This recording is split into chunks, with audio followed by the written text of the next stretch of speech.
ស្ដាប់របស់យើងអ្នកអានរបស់យើងគិតសម្រាប់មួយគាត់ជាសំខាន់ទី3រៀបចំបណ្ដាញតាក់ទងឲ្យមានពីស្រទាប់បែបណាខ្ញុំនឹងបញ្យល់នេះខ្ញុំគ្រាន់តែរៀបរាប់ទូសិនទី4វេកមុខជនប្រកបហើយបើសិនជាវេកមុខជនប្រកបឃើញហើយគុំទៅធ្វើអីទេអានោះខ្ញុំក៏នឹងបញ្យល់បោះបាយដែរទី5បង្កើនកិច្ចសហប្រតិបត្តិការរវាងអ្នកនៅក្រៅប្រទេសផ្ដល់មាតិកាព័ត៌មានវេឆ្លាត smart content ទាំងអស់គ្នាមាន smart TV មាន smartphone មាន smart អីទាំងអស់ដូច្នេះ content និងមាតិកាដែលយើងបង្កើតនោះក៏ត្រូវតែ smart ដែរតែយើងបង្កើត smart ដែរចុងក្រោយ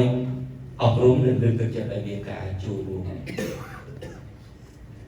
ចាប់ដៃគូជាមួយស្ថាប័នផ្សព្វផ្សាយអាជីពកុំចោលឲ្យសោះកុំអានតែយើងធ្វើបានតែក៏វត្តគេចោលទៅយើងត្រូវដឹងថាសម័យដែលគណៈបកសង្គ្រោះជាតិឈ្នះឆ្នោតឆ្នាំ2013ស្ថាប័នព័ត៌មានអាជីពជួយច្រើនមិនមែនខ្លួនឯងបានទេ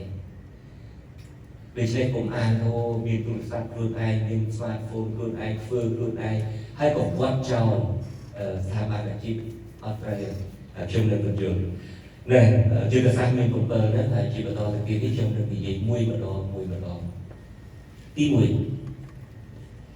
កសាងបណ្ដាញផ្សព្វផ្សាយមួយជាទូទៅចិត្តតើសំទោសខ្ញុំមានជំងឺពងកដល់ពេលអង្គុយខ្ញុំស្គាល់មិនដឹងតែខ្ញុំក៏បាននិយាយ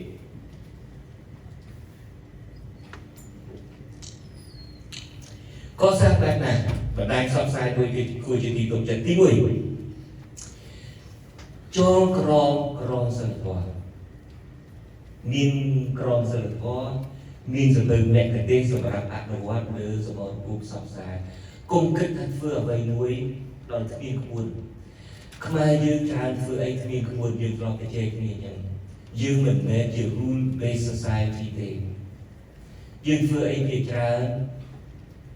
តាមក្រុមតាមពួកហើយថាតាមគ្នាទៅអ្វីក៏ដោយត្រូវតែសរសេរជាក្បួនជាខ្នាតចំប៉ុនសំបីតែឆុងតែក៏មានក្បួនគេដែរមានក្បួនគេបើក្បួនមួយឆុងតែបែបណា It's a rule based society យើងត្រូវរៀបចំខ្លួនធ្វើឲ្យ rule based society បានទៅមុខរួចរៀបចំវិធីការលើណាក៏ដោយការកូនការអីចឹងអ្នកនេះថាចេះអ្នកនេះថាចុះលើកនេះដាក់នោះលើកនេះដាក់នោះយើងអត់មានក្បួនណាមិនដឹងថាក្បួនទៅណាយើងនាំគ្នាប្រាប់ថាគុណខ្មែរនឹងជារបស់ខ្មែរទេយើងមានអីជាសម្អាតទៅថតរូបគុណខ្មែរនៅអីជាងភាសាបាយ័នហើយប្រាប់ថាហ្នឹងហើយគុណខ្មែរទៅឆ្លុះមួយថៃមិនបានថៃគេមានក្បួនគេយកមកយើងមែនតែគេបង្កើតក្បួនរបៀបលើកដៃការពារនឹងបែបណារបៀបលើកជើងវាយនឹងបែបណារបៀបស្អីនឹងបែបណាទៅប្រដៅមួយគេមិនឆ្នេះគេមាន rule របស់គេហើយយើងចេះនាំគ្នានិយាយទៅបានបណ្ដាញសង្គមថាគុណលោកគុណខ្មែររបស់យើងយករូបមួយស្លឹកនៅឯភាសាបាយ័នយកមកដាក់តាមមកហើយនាំគ្នាថាតាមគ្នាទៅគ្មានអ្នកណាម្នាក់តែអង្គុយទៅសេក្បួនមកវិញទេនៅពេលដែលយកគុណខ្មែរយើងហ្នឹងយកទៅឲ្យអ្នកឯកទេសយកអង្គុយមើលគេថាដូចស្លកពឹសនេះហាត់គីដូនឹងចូលបន្តិចទៅ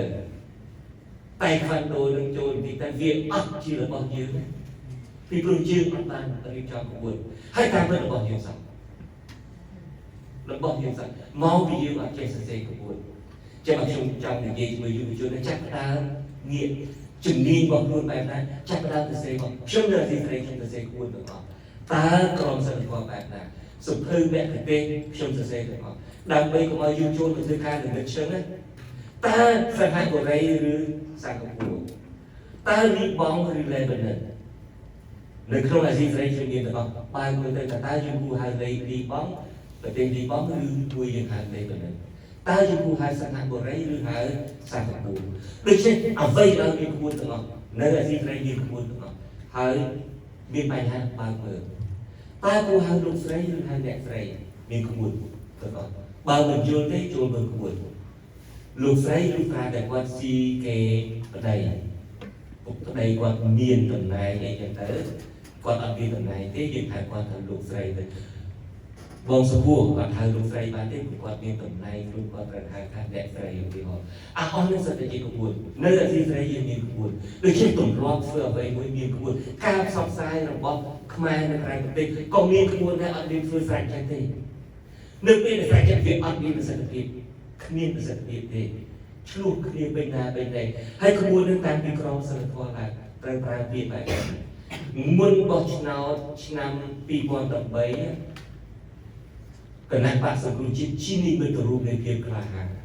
ជានិមិត្តរូបនៃភាពថ្លៃថ្នូរអត់ចលើអត់កង់កាយអត់អានអត់ស្ដីដោយពួកគណៈបកប្រជាជននេះនៅពេលនេះបានជាមនុស្សមកបោះឆ្នោតគ្រប់ទឹកគ្រប់ដីយុវជនគឺជាសេនាធិការជួរមុខឲ្យគណៈបក្សសង្គ្រោះជាតិឥឡូវចង់ឬមិនចង់ណាគឺមើលឃើញមកគណៈបក្សសង្គ្រោះជាតិតាមបណ្ដាញផ្សព្វផ្សាយមកនោះគឺឆ្លើយជាបន្តិចបំមា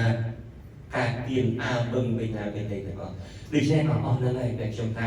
ដើម្បីកសាងបណ្ដាញសង្គមមួយគួរជាទីទុកចិត្តចាំបាច់ទីមួយគឺចងក្រងក្រមសីលធម៌ហើយគ្នាមកប្រជុំនេះគឺជាក្រមសីលធម៌អ្នកឯងត្រូវតែអនុវត្តតាមនោះបើមិនចឹងអ្នកឯងអត់ផ្សព្វផ្សាយតំណាងឲ្យ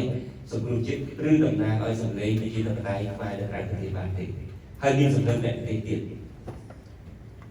សម្លេងការទីមីសារទីមីអាណាគេហៅអីណាគេឯងក្នុងសម្លេងរបស់ខ្ញុំមានទាំងអស់ហើយខ្ញុំពេលនេះខ្ញុំចែកផ្សាយឲ្យជូនបានអស់បាយចាំធ្វើថ្មីខ្លួនឯងក៏បានខ្ញុំនឹងឲ្យខ្ញុំចងក្រោយវិញក៏ហើយស្អីក៏មាននៅក្នុងនឹងខ្ញុំនិយាយតាំងពីគីមីឃើញអសងអាចគេមកអានឹងគេអានថាជាភាសាខ្មែរមានទាំងអស់ទី2បង្កើតគណនីដែលមានអត្តសញ្ញាណនិងមានការទទួលស្គាល់គុំ account ច្រើនពេកម្ចាស់ថ្លៃច្រើនណាស់មិនដឹងតែចូលលើខាងណាទេឲ្យមានអត្តសញ្ញាណមួយថានេះសំឡេងរបស់ខ្មែរនៅក្រៅប្រទេសឬមួយយ៉ាងហោចណាស់សំឡេងខ្មែរនៅកាណាដាបើថាមិនបានចូលរួមពិភពលោកទេសំឡេងរបស់ខ្មែរកាណាដាខ្មែរនៅអូស្ត្រាលីយ៉ាងទៅប៉ុន្តែពីបង្កើតច្រើនពេកទៀតពីចម្បងវាអត់មានការទទួលស្គាល់ត្រឹមត្រូវរបស់ពីប្រជាជនឲ្យងាកទៅឃើញថានេះជាសំឡេងគួរឲ្យទុកចិត្តហើយមានរឿងអីដែរអាស៊ីសេរីយើងទាំងអស់គ្នាដឹងដែរនៅពេលដែលយើងមានក្រមសីលធម៌ត្រឹមត្រូវនៅពេលដែលយើងមានអ្នកប្រទេសត្រឹមត្រូវមានរឿងអីធំដុំពីចូលស្ដាប់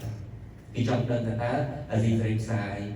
ឬមិនផ្សាយបើមិនផ្សាយទេពលរដ្ឋនឹងអាចបន្តពិតទេដូច្នេះយើងបង្កើតអត្តសញ្ញាណមួយឲ្យគេដឹងហើយគេចូលមក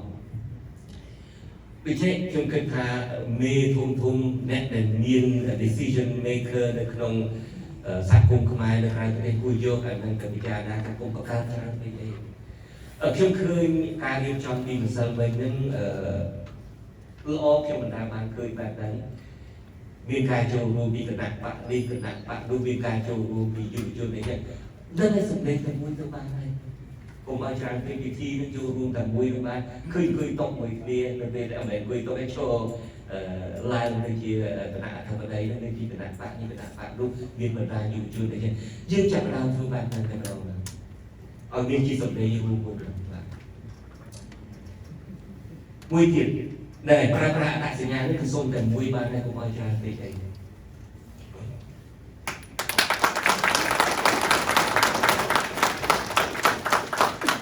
សូមឲ្យប្រើប្រាស់ភាសានិងពាក្យពេចន៍ថ្លៃថ្នូរទន់ភ្លន់មិនចាំបាច់មាន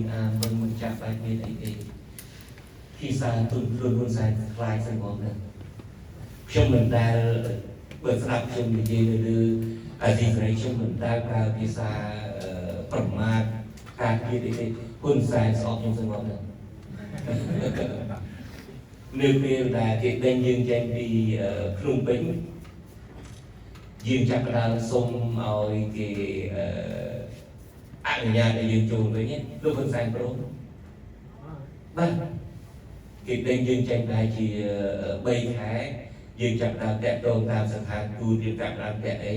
ហើយយើងទៅជែកជាមួយលោកហ៊ុនសែនព្រមវាដាក់លក្ខខណ្ឌតែមួយគត់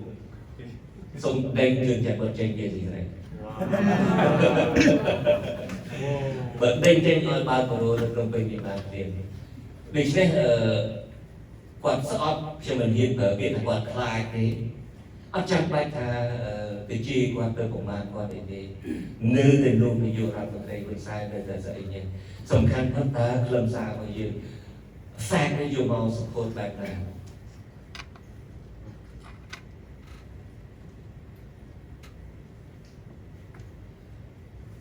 ទី2បន្ទាប់ពីយើងបង្កើតបណ្ដាញផ្សព្វផ្សាយមួយពីទីទុកចិត្តហើយយើងត្រូវយល់ដឹងអំពីរបៀបការពារសុខភាពលើបណ្ដាញសង្គមត្រូវយល់អានឹងទាំងអស់គ្នាបើសិនជាពលរដ្ឋធម្មតាអត់សូវយល់ទេបង្កើតវគ្គតាមអនឡាញបង្រៀនគាត់ឲ្យដឹងថាស្អីទៅ VPN ឲ្យដឹងថាស្អីទៅ 2FA តាមកម្មវិធីណាមានសុខភាពក្នុងការតំណាក់តំណងខ្ញុំជឿថាក្នុង